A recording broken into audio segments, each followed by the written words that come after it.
Yuto est un vrai bon à rien, avec des lectures si faibles qu'il ne pourrait même pas charmer une grand-mère lors d'une soirée bingo. Mais quand un miroir magique l'envoie dans le passé, il commence soudainement à séduire les pires méchants et se transforme en le roi le plus puissant de tous les temps.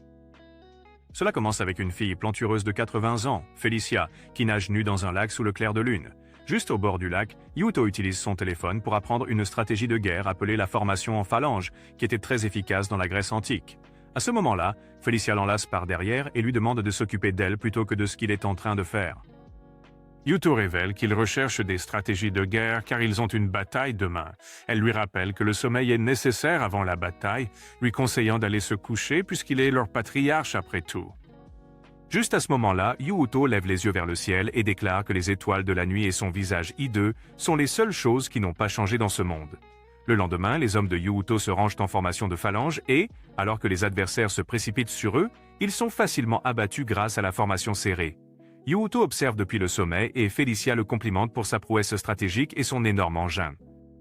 Cependant, Yuto attribue à Alexandre le Grand l'invention de cette formation de lanciers, mais elle ne sait pas qui c'est parce qu'ils sont dans un monde différent. Yuto voit qu'ils ont l'avantage dans la bataille et envoie ses troupes pour anéantir les forces ennemies.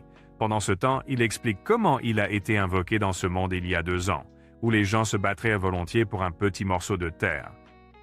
Dans ce monde d'injustice barbare, Yuto est parvenu à devenir le patriarche du clan du loup et a le pouvoir de décider qui vit et qui meurt.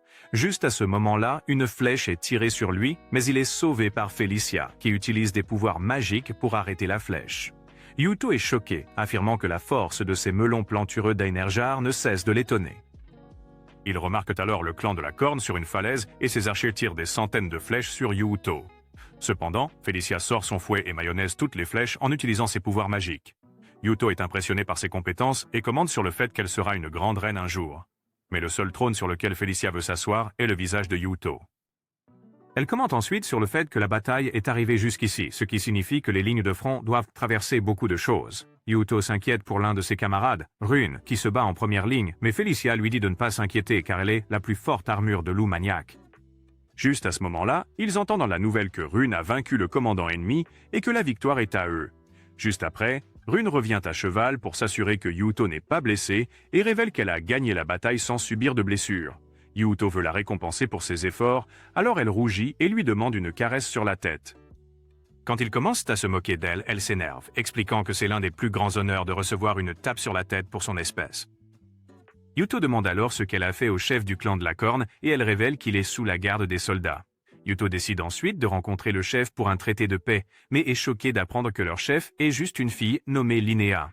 Yuto lui demande alors si elle aimerait se joindre à lui, mais Linnea est décrite comme une tsundere grande gueule et ne changera pas d'avis de sitôt.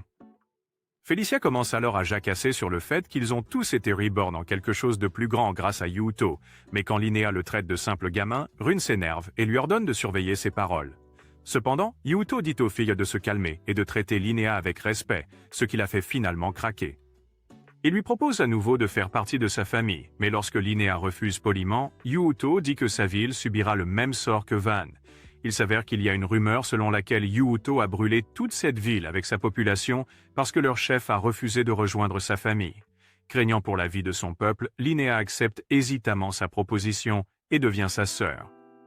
Après qu'elle soit emmenée, Yuto tombe à genoux et pousse un soupir de soulagement.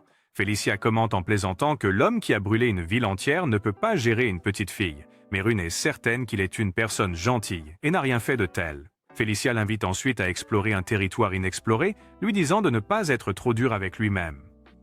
Avec son stress soulagé, Yuto décide de retourner dans leur propre ville. À son retour, il reçoit un accueil chaleureux de son peuple et Felicia lui suggère de répondre, ce qu'il fait en sortant son épée. Plus tard, 2 anciens le félicitent pour sa victoire, affirmant qu'ils ont prié leur déesse pour sa victoire. Yuto ne veut pas gérer ses conneries et décide de partir, mais il lui rappelle sévèrement qu'ils sont les frères du dernier patriarche et exige du respect. Le voyant pressé, Felicia intervient pour écouter leur bavardage pendant que Yuto se dirige vers le palais. Une fois à l'intérieur, il appelle une fille, Mitsuki, de son monde d'origine, pour lui faire savoir qu'il est en sécurité. Elle lui demande alors de continuer à chercher un moyen de revenir vers elle, affirmant qu'elle l'attendra aussi longtemps qu'il le faudra. La nuit, alors qu'il s'allonge, il soupçonne que l'endroit où il se trouve pourrait ne pas être d'un autre monde, mais plutôt un endroit quelque part sur Terre. En jugeant par le manque de technologie, il croit être entre 1300 et 2000 avant Jésus-Christ, et sa conviction est renforcée par le fait que les constellations sont exactement les mêmes que sur Terre. Le lendemain, Felicia et Rune le réveillent, lui annonçant que le petit déjeuner est prêt. Cependant, Felicia remarque que Yuto commence la journée de manière raide et propose de déboucher son tuyau. Rune remarque que Yuto devient mal à l'aise et lui ordonne de reculer, mais Felicia explique le concept de reproduction et soudain, elle veut l'essayer aussi. La seule chose que Yuto veut essayer, c'est le petit déjeuner, et en mangeant son pain, il réalise qu'ils auront besoin de beaucoup d'armes en fer pour faire la paix avec le clan des cornes. En visitant la forge, il est accueilli par Ingrid, qui apparemment était trop occupée à forger des armes pour savoir qu'il est de retour en ville.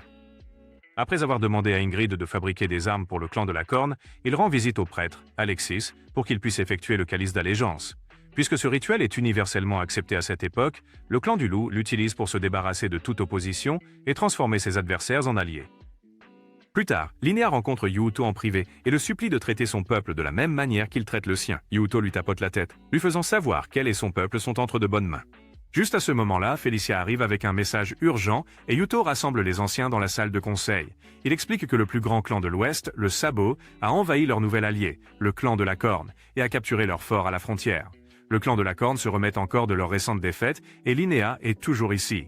Donc, Yuto suggère de lancer immédiatement une mission de sauvetage. Un des anciens, Bruno, affirme que ce n'est pas leur problème, ce qui incite tous les idiots à le suivre. Alors que Linnea verse des larmes pour son peuple, Yuto s'énerve, les faisant taire et promettant de faire tout son possible pour aider le clan de la Corne. Linnea est tellement impressionnée par son grand cœur qu'elle est prête à se mettre à genoux pour mieux voir sa générosité. Hé garçon. Cette nuit-là, tandis que l'armée du Sabot campe à la frontière avec son patriarche Yngvi, Yuto envoie Rune avec de la cavalerie pour semer le chaos parmi les forces ennemies. Rune et ses hommes attaquent une partie de l'armée du Sabot et retournent à la base, les laissant confus et sur leur garde toute la nuit.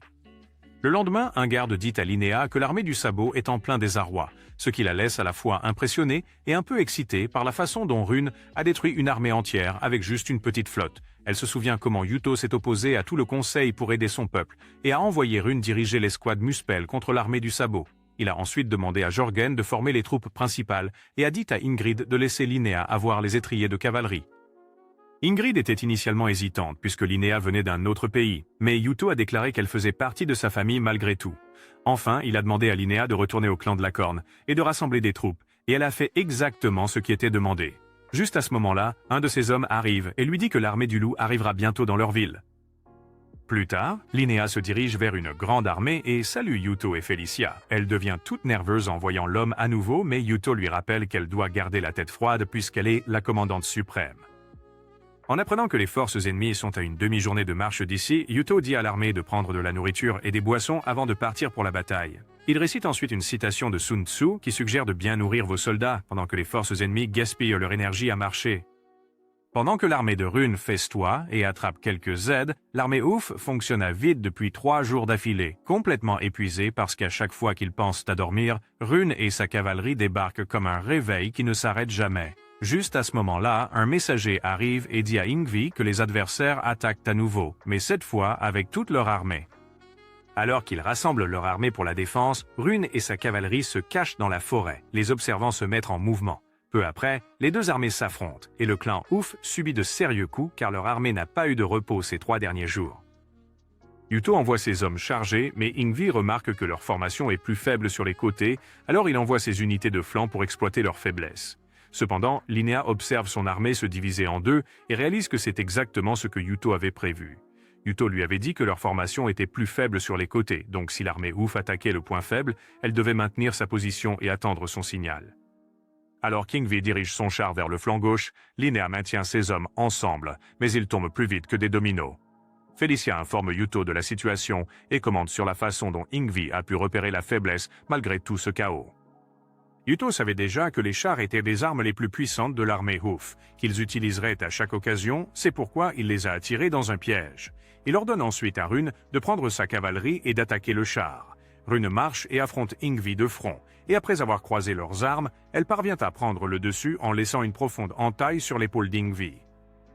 L'homme fixe son arme avec incrédulité, alors Rune lui dit que c'est un katana qui tranche la peau comme un couteau chaud dans du beurre. Malgré sa défaite, il est fier d'être mort de la main d'un guerrier fort, espérant la revoir à Valhalla. Elle lui rend ensuite hommage et déclare fièrement la victoire dans cette guerre. Plus tard, Felicia et Rune rejoignent Yuto dans la baignoire parce qu'ils sont en territoire ennemi, inquiets des menaces d'assassinat potentiels. Juste à ce moment-là, Linnea entre dans la baignoire, demandant des leçons de bain qui impliquent de diviser ses jambes et de soustraire ses vêtements. Felicia lui dit de faire la queue, expliquant qu'elle devra laver le dos de Yuto pour commencer. Yuto, quant à lui, agit comme s'il n'appréciait pas du tout cela. Plus tard, il demande à Linnea pourquoi elle veut l'épouser tout d'un coup. Elle croit que cela renforcerait les liens entre leurs clans et lui permettrait aussi de s'amuser toute la nuit. Yuto demande ce qu'ils feront à propos du clan de la Corne, et Linnea révèle qu'elle veut qu'il le dirige avec elle. Diriger 2 clans à la fois n'est pas bien vu par ici, mais Linnea croit que Yuto en est capable. Felicia appelle ça des conneries, demandant de révéler la vraie raison derrière cette proposition. Linnea révèle que le patriarche de son clan est choisi non pas par ses capacités, mais plutôt par la lignée. Yuto est contre l'idée de l'hérédité, mais Linnea révèle qu'elle a également été choisie comme patriarche en raison de l'hérédité, à leur grande surprise. Linnea révèle que son père l'a eu après de nombreuses années d'essai, c'est pourquoi il l'aimait plus que tout au monde. Il a été aveuglé par cet amour et l'a fait son héritière. Beaucoup de gens étaient mécontents de cette décision, et Linnea elle-même ne s'est jamais considérée comme une leader capable. Malgré cela, elle veut voir son peuple prospérer, et elle croit que Yuto peut faire un bien meilleur travail qu'elle. C'est pourquoi elle veut l'épouser, mais Felicia remarque que Yuto devient nerveux et parle en son nom. Elle dit que Yuto doit consulter son propre peuple avant de dire oui, donc Linnea attend maintenant une réponse avec impatience. Plus tard, alors que Felicia l'habille pour le rituel de la victoire, Yuto commente à quel point cet endroit est différent de leur propre ville. Felicia devient toute triste, mentionnant comment il peut aussi régner sur cette terre s'il épouse Linnea. Quand il demande pourquoi elle veut qu'il épouse Linnea, Felicia révèle qu'elle est au courant de son plan de retour chez lui. Donc, en le laissant se battre pour 2 nations, elle espérait que Yuto resterait un peu plus longtemps. Yuto s'excuse, se rappelant qu'elle est à ses côtés depuis 2 ans, et ce n'est pas juste de parler de rentrer chez lui devant elle. Il exprime à quel point il tient à elle, mais cela indique encore plus à Felicia qu'il veut rentrer chez lui. Ainsi, elle promet de s'assurer que Linnea le laisse tranquille dès que possible. À leur insu, un invité non invité est en route pour les rencontrer. De retour au palais, 2 sœurs, Chris et Al, espionnent Yuto, lorsque Chris éternue soudainement, révélant qu'elle a un rhume. Elle tire alors Ale vers le bas dans la position par défaut pour lui transmettre son rhume. Elle proteste, affirmant qu'elle ne veut pas de ces microbes, mais elle la manipule pour faire je ne sais quoi.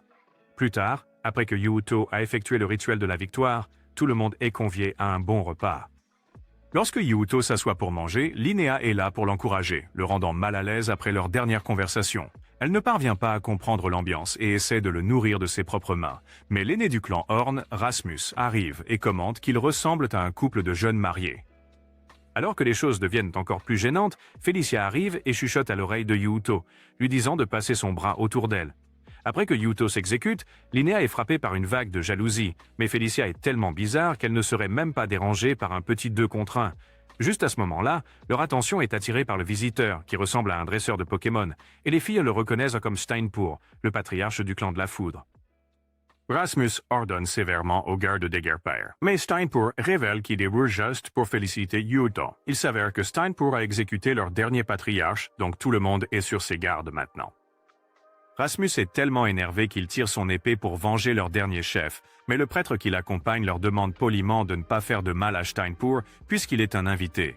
Dès que Rasmus baisse sa garde, Steinpur se téléporte rapidement à côté de lui et brise son épée d'un simple geste, choquant tout le monde dans l'audience.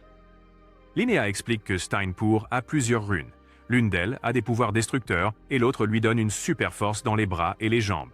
Yuto est choqué car il n'a jamais entendu parler de quelqu'un avec 2 runes, et Linnea lui dit qu'il est l'une des 3 personnes dans tout son pays à avoir de telles qualités. Steinpur s'avance alors vers Yuto, mais Rune reste en garde, prête à l'abattre s'il ose seulement regarder son maître de travers.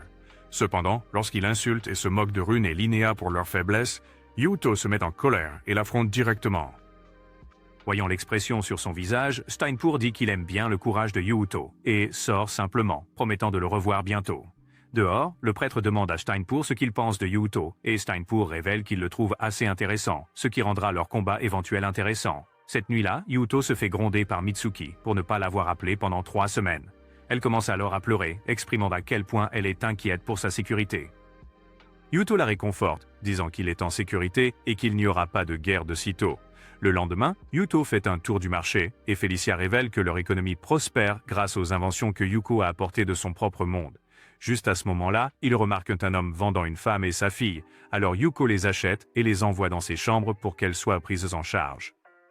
À son insu, Chris et Hal observent et trouvent sa compassion pour les pauvres assez intéressante. Plus tard, alors qu'il est submergé par la paperasse, Felicia arrive pour aider mais commence à se rappeler leur conversation précédente. À ce moment-là, Rune arrive, lui disant que les envoyés du clan des Griffes ont demandé une audience. Juste à ce moment-là, Chris et Hal entrent dans la pièce par eux-mêmes, révélant qu'ils ne pouvaient pas attendre de voir le visage de leur futur mari. Chris manipule alors Hal pour qu'elle admette que tout était de sa faute et la fait s'excuser auprès de Yuto. Donc maintenant, il est coincé avec la patate humaine et le cerveau maléfique. Yuto leur demande de repartir par où ils sont venus, révélant qu'il a déjà assez de clowns dans son cirque. Cependant, Chris révèle qu'elle est bien au courant de la proposition de Linnea et de la vérité sur le massacre de Van, menaçant de l'utiliser contre Yuto. Voyant combien d'informations ces méchants possèdent, Yuto leur offre une chance de devenir ses filles. Hal révèle alors qu'elle n'avait pas l'intention de le laisser faire. Elle est venue ici uniquement pour le tester. Rune se frustre et leur dit de partir immédiatement, mais Yuko lui dit de se calmer et demande aux sœurs ce qu'elle prévoit. Chris et Haley, après une démonstration classique de comportement fabuleux et après l'avoir observé un moment, ont décidé de devenir ses filles. Cependant, Yuto ne distribue pas de bonbons gratuits, révélant qu'elles devront faire leurs preuves pour faire partie de sa famille. La nuit suivante, Linnea rêve de Yuto en train de faire le nana sur elle et est réveillée par un garde lui annonçant que Yuto vient pour une inspection. Le lendemain, Yuto voyage avec son escouade de marginaux et Chris démontre sa capacité à annuler le vent de face, leur permettant de rouler beaucoup plus vite. D'autre part, la capacité d'Hal crée un vent arrière derrière eux, ce qui pousse la calèche et augmente sa vitesse. Yuto est impressionné et se demande s'ils peuvent l'utiliser sur le champ de bataille, mais Hal lui rappelle qu'ils ne peuvent utiliser leurs runes qu'autour d'eux.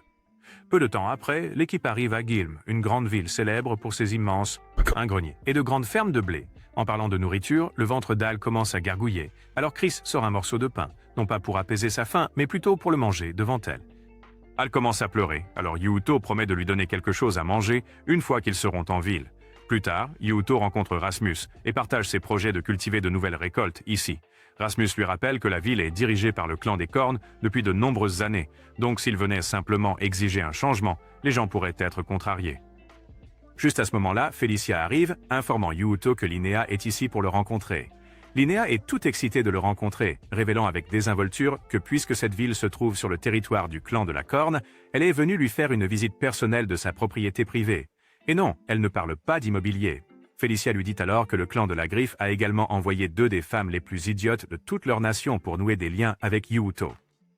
Linnea lui rappelle que le clan de la Corne est bien plus fort que le clan de la Griffe, donc cela devrait être un choix évident pour Yuto. Cependant, Hal la nargue, disant qu'elle vend essentiellement son pouvoir juste pour l'attirer dans son piège amoureux. Changeant de sujet, Yuto lui demande pourquoi elle s'inquiète pour les gens ici, et Linnea lui dit que les gens pourraient ne pas accepter l'idée de confier le clan à Yuto. Yuto comprend que les gens sont encore attachés à leur ancien chef, car ces nouvelles méthodes agricoles ne sont pas non plus bien accueillies. Il prévoit de mettre en œuvre la rotation des cultures de Norfolk, qui est une méthode de plantation de différentes cultures dans un ordre défini. Cela augmentera sûrement la production de cultures. Alors, Linnea lui demande de révéler les détails. Peu après, elle présente le concept à son peuple et remet même leur calendrier de plantation à Yuto, qui est impressionné par la rapidité avec laquelle elle a réalisé cela. Son peuple s'inquiète d'une mauvaise récolte, mais Yuto promet de s'occuper d'eux si cela se produit et lui ordonne de commencer le processus dès que possible. Cette nuit-là, alors que Yuto est encore en train de revoir leur plan, Linnea se présente dans sa chambre vêtue seulement d'une serviette. Elle laisse ensuite tomber la serviette et supplie pratiquement l'homme de déboucher ses tuyaux, mais Yuto reste fidèle à Mitsuki et la repousse.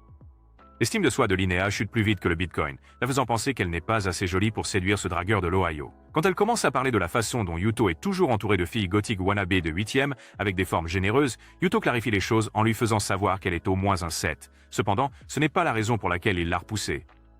Il révèle finalement qu'il est amoureux de quelqu'un, c'est pourquoi il ne peut épouser personne. Linnea suggère qu'il l'épouse pour la garder comme maîtresse, mais il explique que les choses ne fonctionnent pas ainsi dans le monde d'où il vient. Linnea, bien sûr, ignorait qu'il venait d'un autre monde. Alors Yuto commence à expliquer son histoire, sans savoir que Felicia les écoute en cachette. Il explique qu'il vient essentiellement d'un monde qui est à des milliers d'années dans le futur, C'est pourquoi il connaît des formations de combat avancées et de nouvelles techniques de récolte. Bien qu'initialement surprise, Linnea croit son histoire, car Yuto leur a effectivement apporté beaucoup de technologies du futur. Il explique ensuite que la fille qu'il aime l'attend dans son propre monde, et Linnea révèle à quel point elle est jalouse qu'il soit amoureux de quelqu'un d'autre. Yuto commence alors à expliquer comment elle est avec ce regard mignon sur son visage, exprimant son souhait de retourner auprès d'elle dès que possible. Cependant, Linnea s'inquiète que son peuple soit laissé pour compte sans lui, se croyant une dirigeante incompétente, qui n'a obtenu sa place que grâce à son père. Cependant, Yuto lui fait un véritable discours inspirant, expliquant que les limites n'existent que si on les laisse exister et qu'une personne doit apprendre de ses erreurs passées. À ce moment-là, Felicia et Chris apparaissent, révélant que le clan de la foudre se prépare à la guerre.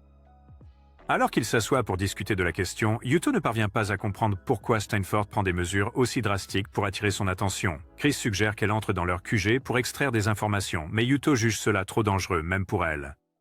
Cependant, Chris réveille Hal et lui demande de capturer Rasmus pour démontrer leur pouvoir. Étonnamment, Hal se téléporte juste derrière lui, tenant un couteau à sa gorge, ce qui leur fait réaliser que ces deux-là sont bien plus intelligents qu'ils ne le laissent paraître. Chris explique que leurs compétences ne sont peut-être pas bonnes sur le champ de bataille, mais qu'ils sont des assassins habiles capables d'éliminer n'importe quelle cible sans alerter personne. Yuto accepte alors de les envoyer en territoire ennemi, mais ils veulent prêter serment avec lui en échange de leurs services. Plus tard, ils arrivent à une rivière qui marque la frontière entre les deux terres, et Yuto a une idée pour vaincre le clan de la foudre. Il demande de l'aide à Linnea pour quelque chose, affirmant qu'elle seule est capable de mener à bien cette tâche. La nuit, avant que l'action ne commence, Yuto appelle Mitsuki pour l'informer de la guerre, promettant de s'en sortir vivant. Plus tard, il discute du but de cette guerre et apprend que Steinfort pourrait jouer les Vengeurs pour la mort de son parent, Ingui. Il apprend également que Steinfort a remporté chaque guerre en chargeant de front les forces ennemies, car premièrement, son peuple a un moral élevé, et deuxièmement, il est une force avec laquelle il faut compter. Yuto est confiant parce qu'il a Rune et un gars nommé Scarfeard de leur côté, mais il a encore besoin de beaucoup plus pour gagner cette guerre. Ils apprennent que Steinfort a pris d'assaut un fort entièrement défendu tout seul à l'âge de 13 ans, et sa stratégie consistait à foncer directement par la porte d'entrée. Cependant, Yuto pense que ce type est complètement cinglé et affirme qu'il ne sera pas battu par quelqu'un avec un QI inférieur à celui d'un poisson rouge. Le lendemain, Steinfort se présente avec une armée de 8000 hommes juste à l'extérieur des murs de Ion, prêts à marcher droit dans la ville. Cette nuit-là, Rune entraîne Yuto pour la bataille à venir, mais il est assez évident qu'il ne peut pas la toucher, même si elle a les yeux fermés. Sachant qu'elle sert un désespéré, elle prie les dieux de veiller sur lui. Le lendemain, Steinfort est impatient de foncer, mais son conseiller, Sialfi, et son frère, Veng, lui suggèrent de rester en arrière et d'observer car le clan du loup est connu pour avoir des armes avancées.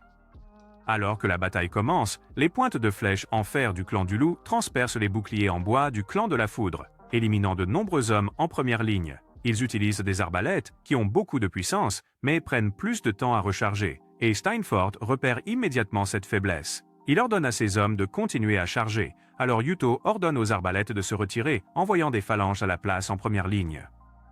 Les hommes de Steinfort se font botter les fesses en marchant directement dans la formation en phalange. Après une observation minutieuse, Steinfort réalise que la seule chose différente est cette formation et l'utilisation des arcs, ce qui le rend confiant quant à l'attaque frontale. Il demande alors à Ving et Sialfi de prendre respectivement les flancs gauche et droit, tandis qu'ils traversent le centre. Yuto, quant à lui, se sent un peu inquiet car cette guerre est un peu trop facile pour lui. Bien qu'il sache que Steinfort est un complet, Yuto ne peut s'empêcher de sentir quelque chose de louche car on ne peut pas atteindre le rang de patriarche simplement en étant fort. Il envoie Rune et son escouade Muspel attaquer leurs flancs. Il l'appelle la stratégie du marteau et de l'enclume dans laquelle ils immobilisent d'abord l'ennemi en utilisant la phalange, puis les frappent de côté, avec des chevaux. Pour contrer Rune et ses hommes, Steinfort envoie une escouade de chars dirigée par Sialfi. Rune sait que Djalf est responsable de l'élaboration des stratégies de guerre pour le clan de la foudre, donc l'éliminer porterait un coup dur à Steinfort. Rune maîtrise rapidement le vieil homme, mais avant qu'elle ne puisse porter le coup final, Steinfort lui-même arrive pour le défendre. Alors qu'elle croise son épée avec le marteau de Steinfort, il est évident qu'elle ne peut pas gagner ce combat par la seule force. Elle ordonne rapidement à ses hommes de battre en retraite et Yuto est maintenant mort de peur, car c'est la première fois que quelqu'un contrecarre une de ses stratégies. Yuto s'attendait en fait à ce que cela se produise, alors il avait dit à Rune de partir dans un tel cas. Après cela, Steinpor charge au milieu, mais Yuto le qualifie de brave imbécile qui ne compte que sur la force. Il ordonne à ses hommes de former les rangs complets et d'arrêter Steinpor sur place. Mais l'homme a l'idée brillante de simplement sauter par-dessus les lances. Atterrissant dans le point faible, il balance son marteau et élimine des dizaines d'hommes, ce que même Yuto n'avait pas prévu. Scarfear suggère qu'il se retire pour l'instant, exprimant son souhait de devenir l'arrière-garde de Yuto. Yuto veut en finir ici, mais il sait qu'il ne peut pas gagner, alors il souhaite bonne chance à Scarfear pour la bataille, et se retire. D'un autre côté, les guerriers du clan du loup se font battre, jusqu'à ce que Scarfear arrive en première ligne et pare facilement le marteau de Steinpor. Il parvient même à marquer le visage de Steinpor, qui est assez impressionné puisque c'est la première fois que quelqu'un a eu le courage de faire plus que lui devant le vétéran. Steinpor commande que Scarfear est même plus fort que Rune, mais Scarfear est confiante qu'elle le surpassera dans quelques années. Steinpor dit à l'homme de l'affronter ici et maintenant, mais Scarfear s'excuse, révélant qu'il n'a pas l'intention de le combattre ici. Il attire ensuite les hommes de Steinpor pour qu'ils encerclent l'armure et les armes météoriques devant eux, donnant ainsi au clan du loup suffisamment de temps pour s'échapper. Steinpor exhorte ses hommes à laisser les armes et à les suivre, mais Jalfi apparaît et lui dit de se reposer pendant que Ving s'occupe de la poursuite. Steinpor insiste pour se battre, mais son ventre commence à gargouiller, alors il reste en arrière pour manger et se reposer. Plus tard, il apprend que Ving est mort dans une bataille avec Scarfear, le laissant sous le choc. Il commence à blâmer Jalfi pour la mort de Ving puisqu'il était celui qui l'avait suggéré. Malgré les coups reçus, Ving reste loyal à Steinpor parce qu'il comprend ce que cela signifie de perdre un frère de sang. Motivé par la volonté de venger son frère, Steinpor se relève et charge de front avec tout ce qu'il a. Apercevant le clan du loup traverser la rivière, Steinpor prend de l'avance sur son escouade seulement pour être intercepté par Scarfear. Steinpor lui lance des coups, mais Scarfear les part tous avec finesse, lui faisant réaliser que c'est en fait la compétence de Scarfear. Lorsque le clan du loup traverse la rivière, Scarfear s'enfuit immédiatement, expliquant qu'il ne fait que gagner du temps pour son peuple. Steinpor demande alors à ses hommes de le suivre dans la rivière et Yuto pousse un soupir de soulagement car c'est exactement ce qu'il veut. Son plan était de se battre un peu, faire semblant de perdre et attirer l'adversaire dans un piège. Alors que Steinpor traverse la rivière, il est bombardé par des centaines de flèches, mais parvient à les repousser avec le marteau de Thor qu'il a acheté sur eBay. Steinpor a peut-être traversé la rivière, mais maintenant il devra affronter Scarfear, Rune, Felicia et 4 des meilleurs combattants du clan Horn. Steinpor est engagé dans un combat de 7 contre 1, et peu importe sa force, il ne peut pas les vaincre par des moyens normaux. Réalisant qu'il est tombé dans un piège, Steinpor se donne à fond, activant sa compétence et désarmant Rune d'un seul coup. L'échelle de la bataille change complètement, et Steinpor devient maintenant le chasseur. Cependant, il se rend à nouveau ridicule, car tout ce que Scarfear voulait, c'était gagner du temps. Dès que les 7 s'enfuient sur un char, une grande vague d'eau est projetée à travers la rivière, noyant Steinpor et ses hommes.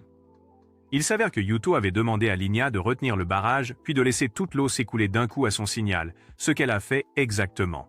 Elle est tellement impressionnée par sa stratégie qu'elle l'appelle le dieu de la guerre, mais Yuto ne prend aucun crédit, disant qu'il est un tricheur qui lit ses trucs sur Wikipédia. Au lieu de cela, il crédite Linia, qui a rapidement rassemblé ses hommes et construit un barrage, lui rappelant à quel point elle est une grande leader. Yuto partage ensuite son avis sur Steinpor, expliquant comment ce mu lui rappelle à quel point il était stupide autrefois. À leur insu, Steinpor a survécu à la vague d'eau et est allongé au bord de la rivière avec de nombreuses blessures. Cette nuit-là, Yuto appelle Mitsuki pour lui faire savoir qu'il a gagné la bataille et qu'il trouvera bientôt un moyen de rentrer chez lui. Le lendemain, Yuto est dans la forge d'Ingrid, s'exerçant à fabriquer des verres en soufflant dans un tuyau en métal. Lorsqu'il n'arrive pas à obtenir la bonne forme, il lui demande d'essayer, mais Ingrid est toute gênée car c'est comme boire dans la même paille. Lorsqu'elle souffle réellement dans le tuyau, Yuto l'enlace doucement par derrière pour lui montrer son soutien. Voyant qu'elle souffle bien mieux que lui, il demande à Ingrid de produire ses verres en série. Ingrid est tellement ravie des compliments qu'elle souhaite souffler dans son tuyau à lui à la place.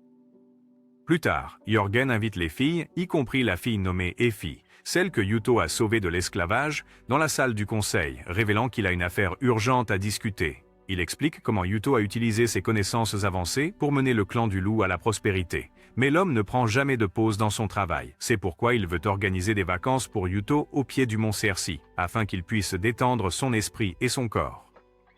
Jörgen suggère que les filles peuvent se joindre et utiliser cela comme une occasion de se rapprocher de lui. Alors maintenant, elles ont envie du jus premium de Yuto.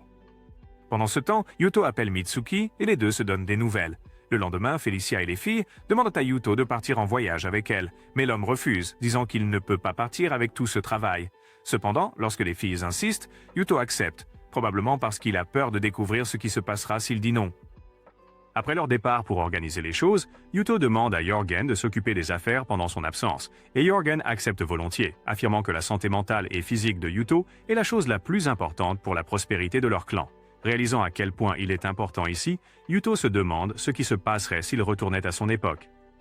Ce soir-là, l'équipe quitte la ville et arrive dans une station de montagne où Yuto entre dans une source chaude en espérant un peu de paix et de tranquillité. Cependant, l'escouade d'évacuation IQ arrive, sautant dans la source sans sa permission. Il demande à Hal de partir car il aimerait se baigner seul, mais Chris lui rappelle qu'ils sont ses gardes du corps, collés à lui tout le temps. Non seulement eux, mais toute l'équipe est arrivée en serviette pour se mouiller avec lui. Yuto essaie de quitter la source, mais les filles l'entourent, affirmant qu'elles doivent laver son corps avant qu'il ne puisse partir. Plus tard, elles s'assoient toutes sur leurs genoux, révélant qu'elles ont tiré au sort pour décider qui fait quoi à son corps. Cela devient si accablant pour Yuto qu'il finit par saigner du nez et s'évanouir, alors elles se mettent toutes en ligne pour s'excuser d'avoir gâché ses vacances. Il leur rappelle sévèrement qu'ils préfèrent prendre des bains seuls, mais les filles disent qu'elles veulent juste montrer leur gratitude pour tout ce qu'il a fait pour elles. Yuto leur permet de le servir pour le reste du voyage, mais elles doivent porter des vêtements et ne pas s'approcher trop près de lui. Cependant, dès qu'il baisse sa garde, elles proposent un massage pour détendre son corps et se glissent sur lui, tandis qu'Effie regarde avec horreur. De retour du voyage, après qu'ils aient effectué le rituel du calice pour Hal et Chris, Linnea dit à Yuto que Steinborg a réussi à survivre. Cependant, il n'est pas inquiet car il a Rune à ses côtés pour le protéger. Plus tard, Rune visite la forge d'Ingrid pour recevoir une nouvelle arme puisqu'elle a perdu la dernière lors de la bataille précédente. Voyant à quel point elle a l'air triste, Ingrid s'énerve, pensant que Rune n'apprécie pas son travail et jure de ne plus jamais lui fabriquer d'armes. Cependant, Rune révèle qu'elle voulait en fait que Yuto lui fabrique une arme. À ce moment-là, Yuto entre dans la forge avec Felicia portant une épée. Rune tire l'épée avec enthousiasme, ravie de voir que c'est la même épée qu'elle a perdue en combattant Steinborg. Après cela, ils visitent le marché rempli de clients faisant la queue pour acheter les verres que Yuto leur a fait fabriquer. Felicia commente que cela va encore plus stimuler l'économie, mais Yuto s'inquiète que tout cet argent soit gaspillé parce que les gens ici sont trop stupides pour faire n'importe quel travail. Juste à ce moment-là, Effie arrive avec une boisson pour Yuto, mais trébuche accidentellement et la renverse sur lui. Elle se met immédiatement à genoux et commence à implorer la clémence, mais Yuto lui tapote la tête, lui faisant savoir que tout va bien. Il lui propose ensuite des bonbons, mais Effie hésite encore, car les esclaves ne sont généralement pas traités de cette manière. Cependant, la gentillesse de Yuto la fait pleurer, lui rappelant le temps où elle mangeait des bonbons avec sa famille. Quand elle révèle qu'elle vivait dans une grande maison, Yuto réalise qu'elle a peut-être appartenu à une famille riche avant de devenir esclave. Quand Effie lit un panneau au marché, il apprend qu'elle sait lire aussi, alors il demande à Felicia de donner une éducation obligatoire à tous les enfants pour qu'ils puissent apprendre à lire dès leur jeune âge. Felicia révèle que les gens ne peuvent pas se permettre des tuteurs coûteux, alors Yuto propose de rendre cela complètement gratuit pour que la prochaine génération du clan des loups puisse grandir plus compétente que leurs parents. Alors que Rune est tout excitée par ses plans, Felicia réalise rapidement que Yuto planifie ce qui se passera une fois qu'il sera parti, ce qui la laisse toute découragée. Avant de devenir patriarche, Yuto et le frère de Felicia, Lopter, étaient de bons amis, à tel point qu'ils voulaient que Yuto séduise Felicia. Malgré le fait que Yuto disait avoir une fille chez lui, Lopter était très protecteur envers Felicia et lui disait en plaisantant qu'il lui casserait les os s'il faisait pleurer sa sœur. Plus tard, ils furent tous convoqués par l'ancien patriarche, qui était un vieil homme ayant déjà vécu ses jours de gloire. Il les a félicités pour leur rôle dans la guerre contre le clan de la Griffe et s'est ensuite excusé pour son incompétence qui les avait mis en danger. Les anciens du clan ont essayé de le flatter, affirmant qu'il avait fait tant pour eux. Mais le vieil homme l'a interrompu, déclarant qu'il n'était plus capable d'être un patriarche. Il voulait nommer un jeune homme qui pourrait diriger leur clan et, à la surprise générale, a choisi Yuto au lieu de Lopter. Malgré les protestations de Yuto qui voulait rentrer chez lui, il était maintenant coincé avec ce travail énorme. Il a même suggéré de nommer Lopter, mais Lopter pensait que Yuto faisait simplement l'innocent devant les anciens, alors qu'en réalité, il avait toujours des vues sur le trône.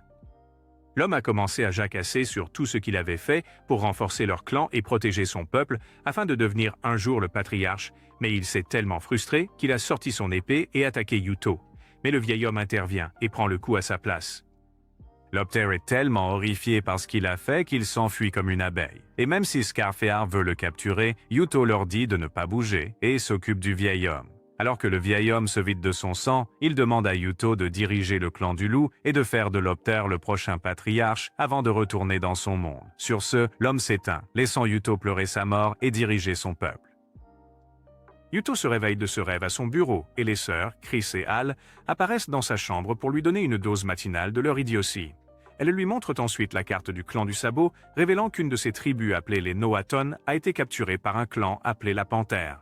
Elle révèle qu'ils sont venus avec une armée d'archers à cheval qui ont tiré des flèches en fer et ont anéanti les Noaton. Yuto est choqué car seul le clan du loup a la connaissance d'utiliser des armes en fer au combat. De plus, la cavalerie ne devrait pas exister avant quelques siècles, à moins que quelqu'un ne vole leurs plans de bataille et ne les vende aux clans adverses. La seule personne à laquelle il pense est Lopter. Alors Chris ajoute que la rune de Lopter lui permet de copier des choses, ce qui fait de lui un suspect principal. Felicia révèle alors qu'elle a reçu une lettre de Lopter il y a 2 semaines, lui demandant de quitter le clan du loup et de le rejoindre car il est maintenant le chef du clan de la panthère. Yuto est choqué qu'elle ait gardé cette information pour elle tout ce temps, alors Felicia dit qu'elle est prête à accepter toute punition pour cet oubli. Elle jure qu'elle lui est toujours loyale, mais Yuto le sait déjà et demande à la femme de se calmer. Même s'ils ont compris, Yuto suggère de faire les innocents et de lui envoyer une lettre de félicitations pour établir des relations amicales avec leur clan. Plus tard dans la nuit, il utilise son téléphone pour chercher des contre-mesures potentielles contre les cavaleries et se rend compte qu'il est à court de batterie. Il appelle alors Mitsuki, qui devine ses inquiétudes, et lui demande s'il va bien. Yuto la met ensuite au courant de tout et croit qu'il est prêt à combattre Loptre si nécessaire. Cette nuit-là, Loptre reçoit une réponse de Felicia refusant son offre, ce qui lui fait penser qu'elle ne l'a pas écrite elle-même. Le lendemain, Yuto apprend que Loptre a capturé une autre ville et ordonne à Felicia de préparer leur armée pour la défense. Plus tard, Felicia lui dit que Loptre a un total de 3000 soldats et Yuto s'inquiète car affronter une cavalerie aussi grande n'est pas une tâche facile. À ce moment-là, les troupes de Loptre apparaissent soudainement et lancent une embuscade, les plongeant tous dans la panique. Yuto réalise que Loptre utilise la même tactique de frappe et de fuite qu'il utilise, ce qui est vraiment pénible. Un des archers nommé Vali tire une flèche directement vers Yuto, mais Felicia la repère, le faisant se mettre à l'abri. Alors que la cavalerie charge de front, Yuto utilise ses arbalétriers soutenus par des rechargeurs pour infliger des dégâts sérieux très rapidement. Vali remarque leur perte et ordonne aux archers de se retirer immédiatement, mais Yuto sait que la vraie bataille sera beaucoup plus difficile que cela. De retour à Loptre, il révèle que Yuto a trouvé un moyen de surmonter le rechargement lent des arbalètes en ayant une rangée supplémentaire de troupes pour les recharger et les échanger rapidement. Malgré la perte initiale, Loptre est confiant qu'il vaincra Yuto et toutes ses tactiques. Peu après, tout leur camp est entouré par la cavalerie de Loptre de 5000 hommes, le laissant vulnérable de tous côtés. Alors que Loptre est là à jacasser sur la façon dont il va en finir avec Yuto, le clan du loup a apporté de nouvelles armes couvertes de tissu blanc.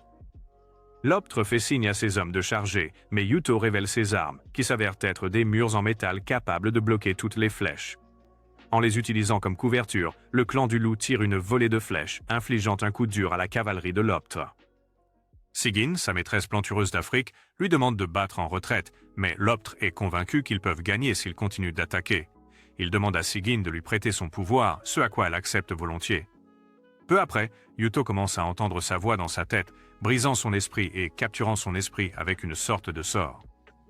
Alors que Felicia parvient à le libérer, toute l'armée de Loptre est enchantée par son sort, les transformant en zombies sans esprit. Sans la peur de la mort, ils avancent de manière barbare, brisant les murs de fer et affaiblissant les défenses de Yuto. Une fois que Loptre arrive, Yuto essaie de raisonner avec son vieil ami. Cependant, Loptre l'ignore et se prépare à attaquer, ce qui pousse Felicia à se dresser comme un bouclier humain, lui rappelant qu'il n'a pas seulement tué les anciens patriarches, mais aussi massacré les mêmes personnes qu'il avait juré de protéger. Loptre est tellement perdu qu'il attaque directement sa propre sœur, mais Yuto bloque son attaque. Juste à ce moment-là, Rune arrive sur un chameau, ce qui effraie les chevaux de Loptre. Plus tard, Yuto révèle que les chevaux détestent l'odeur des chameaux, et même s'ils ont survécu à la première vague, il ne peut s'empêcher de se demander sur les pouvoirs de Sigyn. De retour au camp, Loptre passe, Sigyn joue, mais son jeu est si faible qu'elle commence à parler de Yuto, qui a d'une manière ou d'une autre réagi à sa magie. Loptre lui dit que Yuto a été invoqué d'un autre monde, alors quand elle demande quel genre de mage a le pouvoir de le faire, il révèle que c'était sa propre sœur, Felicia. Pendant ce temps, Yuto a besoin de chaleur, car le temps devient froid. Juste à ce moment-là, les dieux de l'intrigue envoient un vent fort qui révèle les tours jumelles de Felicia, mais Yuto est tellement distrait par le froid qu'il ne remarque même pas le fanservice. Felicia est d'abord contrariée, mais elle se souvient ensuite que quelque chose est arrivé pour Yuto dans son bureau. Il s'avère que l'homme a aidé à créer le premier kotatsu du monde et demande à Felicia de le rejoindre. Elle ressent la chaleur et décide de travailler au kotatsu, mais dès que son fainéant s'assoit, elle s'endort avant même d'ouvrir son journal. D'autre part, Yuto a construit de petites écoles pour les enfants. Pendant que les autres élèves se font des amis et organisent des fêtes, Effie hésite à parler, ce qui le fait se sentir exclu. Plus tard, elle arrive au bureau avec des boissons et quand Yuto lui propose des snacks, elle agit comme si elle commettait un blasphème en les mangeant. Cependant, Yuto insiste pour qu'elle s'assoie avec eux et demande si elle s'est fait de nouveaux amis à l'école. Quand Effie hésite à répondre, il se rend compte que quelque chose ne va pas et décide de jouer les espions. En vérifiant, il réalise que pendant qu'Effie essaie de parler aux filles, elle continue de l'ignorer, ce qu'il considère comme de l'intimidation. Chris lui demande de ne pas s'immiscer dans cette affaire et de la laisser gérer les choses ici. Plus tard, Chris et Al sont inscrites dans la même classe qu'Effie et le professeur les présente comme les filles de leur patriarche, Yuto. Les deux s'assoient à côté des filles et commencent à lui parler, ce qui rend une fille aux cheveux roux jalouse. Plus tard, Chris dit à Yuto qu'une rousse se comporte comme la reine de la classe et a dit à tout le monde d'ignorer Effie. Elle blâme Yuto pour la situation, rappelant comment il est venu avec Effie le premier jour et a fait croire à tout le monde qu'il était proche d'elle. Cela a fait ressortir Effie, ce qui a causé plus de bien que de mal. Elle explique comment toutes les filles de la classe voulaient qu'il leur prête attention. Donc, quand il a seulement accordé cette attention à Effie, elles sont devenues jalouses et l'ont exclue. Pour résoudre ce problème, Chris décide qu'elle deviendra la reine de la classe et fera d'Effie sa servante pour que tout le monde n'ait d'autre choix que de remarquer sa présence. Le lendemain, à la fin des cours, toutes les filles se rassemblent autour de Chris pour lui demander si elle veut traîner avec elle. Elle emmène tout le monde à une piscine, mais Effie reste étrangement en arrière. Elle remarque que la rousse se sent maintenant exclue. Alors elle s'approche d'elle et lui propose de devenir son amie. La rousse refuse d'abord, mais elle ne peut pas résister au charme des filles, alors elle devient amie avec elle. Ainsi, le problème est résolu, mais Chris veut continuer à aller à l'école jusqu'à ce qu'elle soit assez intelligente pour au moins écrire son propre nom. Cette nuit-là, il appelle Mitsuki, qui lui souhaite un joyeux Noël, mais Noël n'est pas célébré à son époque car Jésus n'est pas encore né. Il se demande toujours quel type de cadeau on peut offrir à cette époque, alors Mitsuki lui suggère de fabriquer quelque chose à la main. Le lendemain, Ingrid fait irruption dans son bureau, toute excitée, et commence à lui tordre les oreilles. Yuto ne sait même pas pourquoi elle est en colère, alors elle révèle qu'il avait promis qu'il soufflerait du verre aujourd'hui, mais qu'il n'est jamais venu. Yuto s'excuse d'avoir confondu les dates et part immédiatement, laissant Felicia perplexe. En chemin, il croise Rune, qui insiste pour les accompagner en tant que garde du corps. Cependant, il refuse l'offre et s'en va, la faisant penser qu'elle a fait quelque chose pour le contrarier. Il tombe ensuite sur le duo Dumb et Dumber, qui insiste pour aller à la forge avec lui, mais ils sont refusés. Une fois à la forge, il donne à Ingrid des plans de quelques pots, révélant qu'il veut les fabriquer pour Felicia et Rune. Ingrid est furieuse, pensant que c'est carrément ridicule qu'elle soit là à jouer les petits lutins du Père Noël, à faire des cadeaux pour que ce type puisse se retourner et séduire d'autres. Cependant, elle se rend vite compte qu'elle est toute seule avec Yuto, alors elle peut profiter de cette occasion pour lui montrer qu'elle est tout aussi comme les autres. Elle commence par démontrer ses compétences en soufflage, mais Yuto est trop concentrée sur la fabrication du verre pour remarquer ce qu'elle essaie réellement de faire ici. Pendant ce temps, l'équipe des têtes en l'air est à l'extérieur de la forge, cherchant des moyens d'entrer. Peu après, Yuto parvient à créer des pots décoratifs pour Felicia et Rune, mais Ingrid est agacée car elle a fait tout le travail. Yuto devient triste parce qu'il n'a pas beaucoup contribué, mais Ingrid le réconforte en disant qu'il a conçu le design et les couleurs, ce qui signifie qu'il y a vraiment mis tout son cœur. Elle devient alors gênée et essaie de le persuader en montrant plus de pots, mais Yuto dit à la femme d'arrêter d'agir comme un garçon manqué, en soulignant les choses étranges qu'elle a faites autour de lui. Autre ces choses et des effets sont d'Ingrid de lui faire voir qu'elle est aussi une femme, mais cela se retourne tellement contre elle qu'elle doit frapper l'homme au visage pour... Le lendemain, Ingrid commence à l'éviter, mais Yuto l'arrête et s'excuse de l'avoir traité de garçon manqué. Il lui offre également un pendentif qu'il a fabriqué juste pour elle, révélant qu'il avait l'intention de la faire porter de jolies robes comme une dame ordinaire. Lorsqu'il commente qu'elle est jolie même avec ce qu'elle porte, Ingrid est toute heureuse et accepte le cadeau. Pendant ce temps, Loptre s'associe avec le clan de la foudre pour mener une autre guerre contre le clan du loup. Le lendemain, Rune se réveille tôt et se prépare. Dans le couloir, elle croise Felicia portant un panier de fruits pour Yuto. Quand une des oranges rebondit sur son melon, Rune l'attrape en plein vol et demande comment elle a des bonnets plus grands qu'elle. Felicia demande en plaisantant si elle est jalouse, mais Rune dit qu'elle les préfère petits parce que les plus grands gênent lors des combats. Felicia commence alors à se demander quelle serait la taille normale dans le monde d'où vient Yuto. Pendant ce temps, Mitsuki reçoit une amélioration pratique de son amie Ruri, mais lui demande d'arrêter avant qu'elle ne commence à apprécier. Ruri retient ses envies et complimente sa cuisine, supposant qu'elle s'est entraînée pour son Turi, ami d'enfance Yuto. En entendant son nom, Mitsuki devient toute triste et Ruri commence à la taquiner en disant que Yuto doit draguer des filles à gauche et à droite dans ce monde. Quand Mitsuki se fâche, elle lui rappelle qu'elle et Yuto ne sortent même pas ensemble, mais Mitsuki espère qu'ils le feront une fois qu'il sera de retour. Comme Mitsuki sera toute seule le soir du Nouvel An, Ruri l'invite chez elle pour la nuit. Elle révèle que sa cousine, Saya, qui est partie à l'étranger pour étudier l'archéologie, vient aussi, donc Mitsuki décide de venir en espérant qu'elle pourra l'aider à localiser la période dans laquelle Yuto se trouve. La nuit, elle rencontre Saya en personne, qui est super intéressée à en savoir plus sur son ami qui a été envoyé dans le passé et lui demande de tout lui raconter depuis le tout début. Après avoir tout appris, elle réalise que Mitsuki n'est pas assez intelligente pour inventer une histoire aussi élaborée, donc cela doit être vrai. Malgré cela, elle a du mal à imaginer dans quelle période Yuto se trouve. Elle mentionne que beaucoup de choses que Mitsuki a mentionnées sont différentes de ce qu'ils connaissent de l'histoire, mais certaines similitudes éveillent sa curiosité. Par exemple, la force physique inégalée de Steinpur et son marteau géant ressemblent à Thor de la mythologie nordique. Il y a aussi un mythe sur un gars qui a combattu Thor 3 fois, ce qui pourrait faire référence à Skarfjell, et la rivière qui a inondé l'armée de Steinpur est décrite comme une inondation qui a emporté des gens pendant le Ragnarök. En apprenant que le nom complet de Yuuto est Yuutosu, elle déduit de ses connaissances historiques que Yuuto est un homme japonais aux cheveux noirs et aux yeux noirs. Dans les récits du Ragnarok, il y a un géant appelé le Noir, qui est responsable de mener Muspel sur un pont arc-en-ciel pour une attaque contre Asgard.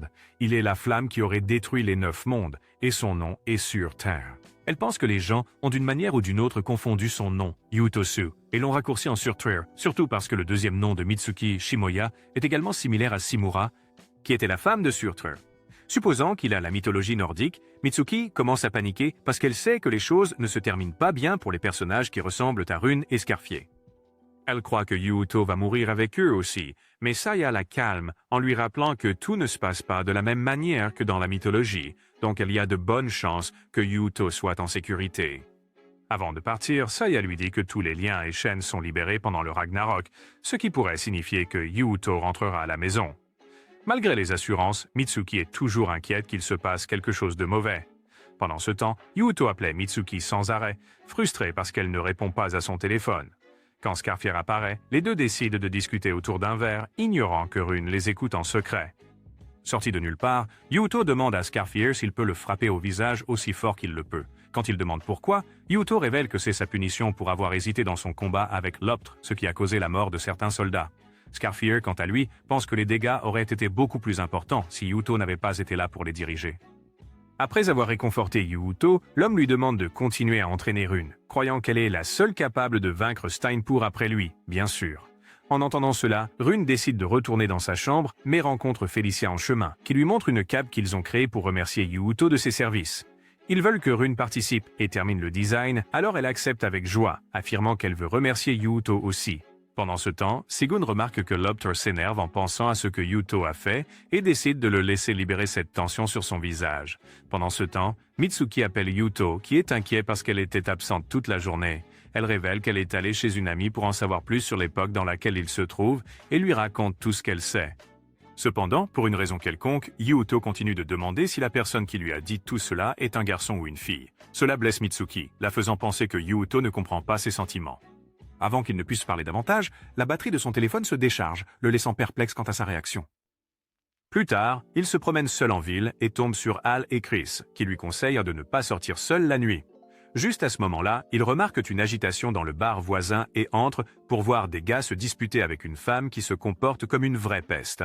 Elle reconnaît Yuuto à la voix, l'appelant « le Noir ». En se retournant pour regarder, Yuuto est choqué de voir que la fille ressemble exactement à son ami d'enfance, Mitsuki. Plus tard, l'équipe retourne au château où Felicia attend Yuuto, exprimant son souhait d'être sa seule et unique garde. À ce moment-là, Yuuto sort cette imitation bon marché de Mitsuki et la présente comme la princesse Leafa du clan Jarl parmi la famille royale. Leafa avait voyagé en secret, mais ils ont pensé qu'il serait préférable de l'accueillir en tant qu'invité.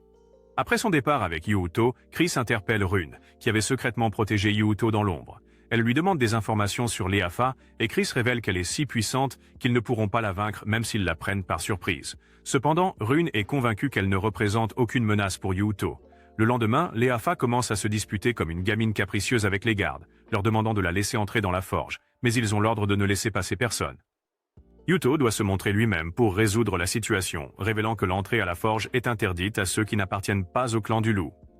Juste à ce moment-là, Ingrid ouvre les portes et se précipite dehors, supposant que Mitsuki est également venu dans ce monde. Leafa semble être une grande fan d'Ingrid, révélant qu'elle a entendu beaucoup de bonnes choses à son sujet. Leafa demande ensuite qui est cette fille Mitsuki et ce qu'ils entendent par venir dans ce monde. Yuuto lui dit qu'il ne vient pas de ce monde, révélant qu'il a regardé dans un miroir sacré fait de cuivre elfique, ce qui l'a envoyé à l'endroit où Felicia pratiquait la magie. Leafa pense qu'il doit y avoir un miroir elfique dans ce monde aussi, expliquant comment l'Empire est à la pointe de la recherche sur le cuivre elfique et les magies secrètes.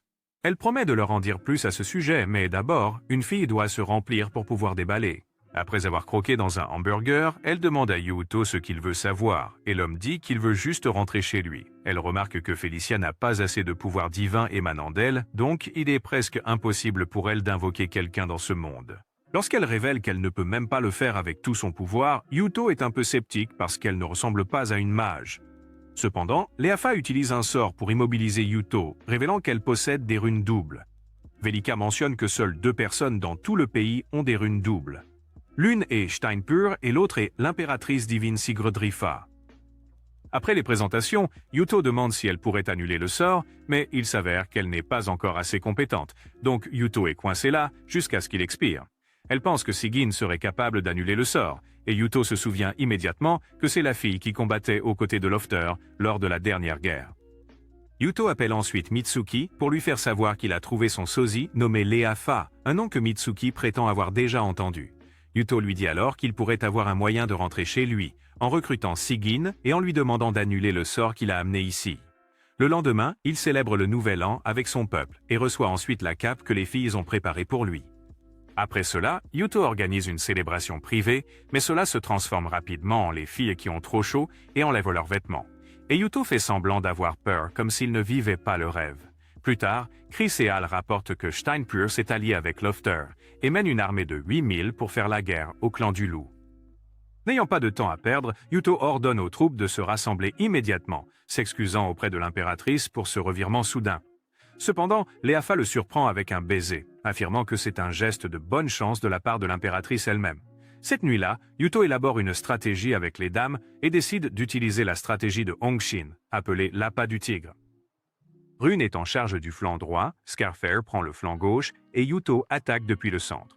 Le lendemain, les forces ennemies utilisent une formation en pointe de flèche avec Steinpur en tête, mais il est à cheval et possède une nouvelle arme que Yuuto n'a jamais vue auparavant. Alors qu'il s'approche du mur de fer, les forces de Yuuto lui tirent dessus avec des arbalètes, mais Steinpur sort sa nouvelle arme, un parapluie métallique pour les dévier toutes. L'homme déchire alors les murs de fer avec une force brute, et Yuuto est choqué d'apprendre que leurs adversaires utilisent tous des armes en fer, grâce à Lofter. Pendant ce temps, Steinpur suppose que quelque chose ne va pas car cette guerre lui semble trop facile. Juste à ce moment-là, Yuuto déploie sa formation spéciale, qui les attaque non seulement des 2 flancs, mais aussi par l'arrière. Steinpur sait que revenir signifie une mort certaine, alors il avance vers le chemin dégagé pour que ses hommes puissent continuer à marcher. Cependant, Rune l'intercepte à mi-chemin, abattant son cheval et le laissant à pied. Steinpur ordonne à Jalfi et à ses hommes de continuer d'avancer, révélant son intention de rester en arrière et de combattre Rune tout seul. Pendant ce temps, Felicia demande à Yuuto de se retirer, mais l'homme est confiant qu'il peut vaincre Steinpur parce qu'il est désespéré en ce moment. Cependant, tous ses espoirs sont anéantis lorsque Chris revient avec de terribles nouvelles. Il s'avère que Lofter charge depuis les falaises avec une armée de 10 000 hommes. Alors que Steinpur et Rune s'affrontent, Scarfair arrive juste à temps pour rééquilibrer les forces. Même avec leurs forces combinées, Steinpur est bien trop puissant pour eux. Non seulement il met Rune à terre, mais il pousse aussi Scarfair du haut de la falaise. Steinpur commence alors à balancer son marteau sur Rune, la submergeant en quelques secondes.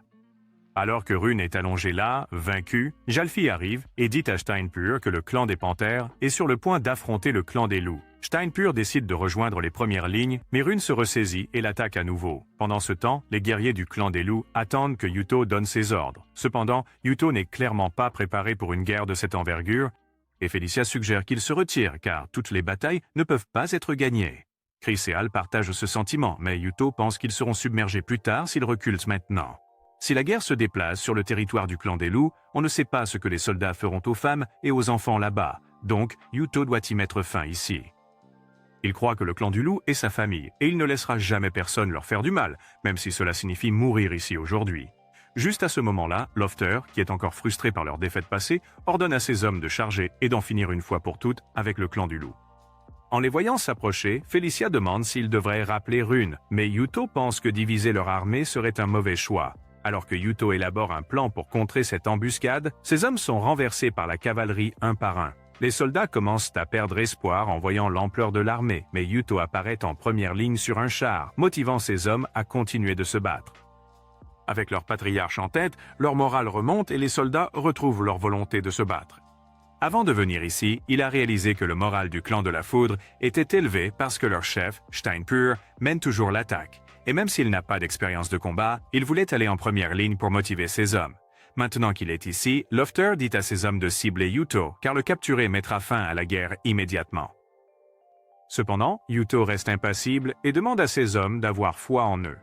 Les soldats se rappellent comment il a seul apporté la prospérité à leur clan, leur offrant nourriture, abri et éducation. Ils se tiennent tous unis, promettant de protéger celui qui leur a permis de survivre aussi longtemps. En avançant, le clan du loup commence à repousser les hommes de Lofter, les forçant à reculer petit à petit. Felicia félicite Yuto pour sa rapidité d'esprit et son courage, mais l'homme se sous-estime, affirmant qu'il n'est pas aussi bon que Steinpur. Cependant, Felicia insiste sur le fait qu'il est le seul sauveur de leur clan, ce qui lui arrache un sourire. Pendant ce temps, Rune tient à peine contre Steinpur, mais est distraite par la bataille sur les lignes de front, permettant à Steinpur de la renverser à nouveau. Malgré les nombreuses fois où elle s'est fait botter les fesses, Rune se relève, déterminée à ne pas laisser passer Steinpur. L'homme jacasse sur le fait qu'elle n'est pas à la hauteur pour lui et que la seule personne qui peut l'amuser est Yuto, mais Rune révèle qu'elle a un tour dans sa manche, un nouveau mouvement qu'elle a pratiqué récemment. Alors qu'elle prépare sa posture, Steinpur fonce tête baissée pour tester sa prétendue nouvelle compétence. Même avec cette nouvelle attaque, Rune n'arrive pas à porter un coup et perd la prise de son épée. Steinpur baisse sa garde et charge imprudemment. Cependant, l'épée atterrit juste au pied de Rune, lui permettant de trancher rapidement l'abdomen de Steinpur. Juste à ce moment-là, ils entendent que les forces de Muspel sont arrivées sur le champ de bataille, et Yuto explique comment il les a envoyés en avant pour couper toutes les routes d'approvisionnement de l'ennemi. Avec leurs forces au complet, Yuto se prépare à une contre-attaque, mais Steinpur a encore beaucoup d'énergie. Impressionné par Yuto et son loup, Steinpur admet sa défaite et décide de se retirer avec honneur. Sachant que son combat est terminé, Rune descend immédiatement la falaise et trouve Scarfear allongé inconscient. Alors qu'elle le ramène au camp, Lopter réalise qu'il pourrait aussi perdre cette guerre et demande à Sigyn d'ouvrir un chemin direct vers Yuto. Peu après, Felicia aperçoit Lopter marchant seul à travers toute l'armée, enchanté par la magie de Sigyn. Yuto demande à l'homme de partir car la bataille est déjà terminée, mais Lopter est déterminé à en finir ici et maintenant. Felicia arrête son attaque, mais il la repousse et jacasse sur le fait que Yuto ne combat jamais ses propres batailles. Felicia le supplie de ne pas tomber dans ses paroles et de s'échapper, mais Yuto refuse de fuir et sort son épée. Alors que le sortilège de Sigyn commence à s'estomper, Yuto croise le fer avec Lopter pour la première fois. Il révèle qu'il prend des leçons avec Scarfear depuis un certain temps et qu'il ne se laissera pas abattre si facilement. Alors que les deux s'avancent l'un vers l'autre, Lopter parvient à désarmer Yuto, mais Yuto le plaque au sol, le rendant inconscient. Juste à ce moment-là, ils entendent le chant de sortilège de Sigyn et... Le corps de Yuto commence à disparaître. Réalisant qu'il pourrait retourner dans son propre monde, il laisse son téléphone portable à Felicia pour qu'il puisse rester en contact. Après sa disparition, Felicia tombe dans le désespoir et ne se soucie même pas lorsqu'elle voit Lopter être emporté par ses hommes. Pendant ce temps, Mitsuki remarque une lueur verte depuis son appartement et se précipite pour vérifier qu'il est bien retourné dans son monde. Les deux se retrouvent enfin après tout ce temps et Mitsuki l'embrasse avec des larmes de bonheur. Après leurs retrouvailles émouvantes, Mitsuki demande pourquoi il n'a pas appelé avant de revenir. Elle se souvient de la dernière fois qu'ils ont parlé, il a mentionné quelque chose à propos d'une guerre, alors il lui demande fermement de lui donner son téléphone. Lorsqu'il compose son propre numéro qu'il a laissé dans le passé, il se rend compte que le numéro n'existe plus, ce qui signifie qu'il n'a aucun moyen de contacter Felicia et les autres. Cependant, il est soulagé car il a réussi à gagner la guerre avant de revenir. Mitsuki lui tient alors doucement le visage, commentant qu'il a l'air plus mature et beaucoup moins hideux depuis la dernière fois qu'elle l'a vu. Elle exprime à quel point elle est heureuse de le voir et de le toucher après tout ce temps, et Yuto partage ce sentiment. Pendant ce temps, Lopter apprend que Sijin a renvoyé Yuto dans son monde, et il est furieux car il espérait envoyer cette piètre excuse de patriarche au ciel.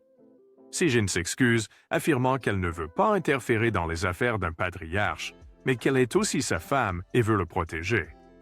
Lopter lui pardonne et se prépare à se venger du clan du loup. D'un autre côté, Steinport est furieux d'apprendre que Yuto a disparu, mais Gylfi lui rappelle que c'est une bonne chose car le clan du loup a perdu son formidable patriarche. La guerre continue et Steinport décide d'y participer. Mais sans Yuto, il n'est pas très enthousiaste à ce sujet. Pendant ce temps, Felicia raconte à Rune toute la situation de Yuto et il réalise que cela pourrait démoraliser les soldats s'ils l'apprenaient. Felicia explique comment la magie liant Yuto à ce monde a été relâchée par Sijin, le faisant disparaître instantanément. Rune demande si elle peut le convoquer à nouveau, mais Felicia révèle qu'ils n'ont pas le miroir. Elle ajoute que Yuto voulait revenir, mais avant qu'elle puisse finir, Owl arrive avec de mauvaises nouvelles. Elle révèle que le clan des Panthères et le clan de la Foudre sont en marche, les laissant sous le choc. Pendant ce temps, Yuto et Mitsuki sont au centre commercial pour acheter de nouveaux vêtements pour le garçon, car il a grandi et ses anciens vêtements sont trop petits. Mitsuki repère une chemise rouge qu'elle pense lui ira bien, mais le prix est trop élevé. Alors, Yuto propose de choisir quelque chose de moins cher. Elle soutient qu'un patriarche ne devrait pas se soucier des prix, mais Yuto lui rappelle qu'il n'est ici qu'un adolescent ordinaire. Après avoir choisi quelques vêtements en solde, les deux décident de se reposer sur un banc et de prendre un café. Ensuite, Yuto se promène sur le marché, ce qui lui rappelle le monde qu'il a laissé derrière lui. Ignorant ses pensées, il demande à Mitsuki si elle achèterait des vêtements pour elle-même, mais elle révèle qu'elle est fauchée comme les blés. Yuto propose de lui acheter tout ce qu'elle veut, et même si elle apprécie le geste, elle comprend que Yuto est tout aussi fauché qu'elle. Cependant, Yuto révèle qu'il lui a causé beaucoup de soucis ces 2 dernières années, alors il veut juste la rembourser avec un cadeau. Avec cela, elle accepte finalement d'acheter quelque chose, mais quand elle ne sait pas quoi choisir, elle demande à Yuto de choisir un cadeau pour elle. Yuto n'a aucune idée de quoi lui offrir, mais elle dit qu'elle chérira n'importe quoi tant que cela vient de lui. Les deux marchent alors main dans la main, à la recherche d'un cadeau. Pendant ce temps, Rune ne s'est toujours pas remise de son combat avec Steinport, mais n'a pas le temps de se reposer, car leur clan est en danger. Ils n'ont plus leur patriarche, et si elle manque aussi sur le front, les soldats perdront certainement leur morale. Avant de partir, elle dit à Felicia de se souvenir d'elle en de bons termes, et de dire à tout le monde qu'elle s'est battue courageusement jusqu'à la fin. Pendant ce temps, Chris informe Lifa de tout ce qui s'est passé, lui disant que tout a été fait par Sijin, l'un des 3 utilisateurs les plus puissants de tout Yggdrasil. La seule personne assez forte pour annuler sa magie est ramener Yuto et Lifa, qui étaient prêtes à le faire. Cependant, elle révèle que Yuto devra décider lui-même s'il veut revenir ou non. D'un autre côté, on dit à Lynette que Yuto pourrait être mort lors de la dernière bataille, mais elle commence à paniquer et refuse de le croire. Rasmus la calme, lui disant que c'est l'occasion parfaite de prendre le contrôle du clan du loup. Cependant, elle le réprimande pour avoir joué au loup avec quelqu'un qui était si gentil avec eux et refuse de croire que Yuto mourrait si facilement. Pendant ce temps, Yuto est ici en pique-nique avec Mitsuki, passant le meilleur moment de sa vie. Quand Mitsuki sort un tas de nourriture qu'elle a préparée elle-même, Yuto se souvient comment elle lui a fait manger une tarte à la boue la dernière fois et se demande si c'est sûr ou non. Mitsuki se fâche et refuse de partager la nourriture avec lui, déclarant que la seule façon pour lui de goûter cette nourriture est de la laisser le nourrir. Plus tard, les deux se dirigent vers le parc et Yuto est ravi de voir à quel point les choses semblent normales maintenant qu'il est de retour à son époque. Mitsuki le félicite pour avoir aidé le clan du loup, mais dit qu'il n'a plus besoin de s'inquiéter pour eux. Cependant, même si Yuto est de retour, il ne peut s'empêcher de s'inquiéter pour les gens qu'il a laissés chez lui. Juste à ce moment-là, Mitsuki reçoit un appel sur son téléphone du numéro de Yuto et décroche, seulement pour entendre la voix d'Ingrid. Elle passe le téléphone à Felicia, qui est soulagée d'entendre sa voix. Elle devient alors toute triste, révélant qu'ils n'ont pas réussi à protéger Fort Kashina et ont été vaincus au combat. Rune s'est cassé le bras au combat, mais elle prend le téléphone et minimise cela comme une blessure mineure. Elle s'excuse d'avoir été vaincue, mais Yuto prend la responsabilité sur lui-même puisqu'il a soudainement disparu. Il leur demande alors s'ils peuvent le faire revenir par hasard et Felicia révèle que seul Lifa a le pouvoir de le faire. Cependant, Felicia lui dit qu'elle respectera sa décision s'il choisit de rester dans son propre temps. Après s'être assuré qu'ils iront bien, Yuuto décide de rester dans son monde et dès que l'appel se termine, Felicia laisse tomber son sourire et commence à pleurer sur l'épaule de Rune. Cette nuit-là, Mitsuki appelle Yuuto au parc et lui dit qu'elle sait qu'il veut revenir. Yuuto admet qu'il le veut, mais en même temps, il ne veut pas l'inquiéter. C'est pourquoi elle lui propose d'aller à Yggdrasil avec lui pour qu'il puisse avoir le meilleur des deux mondes.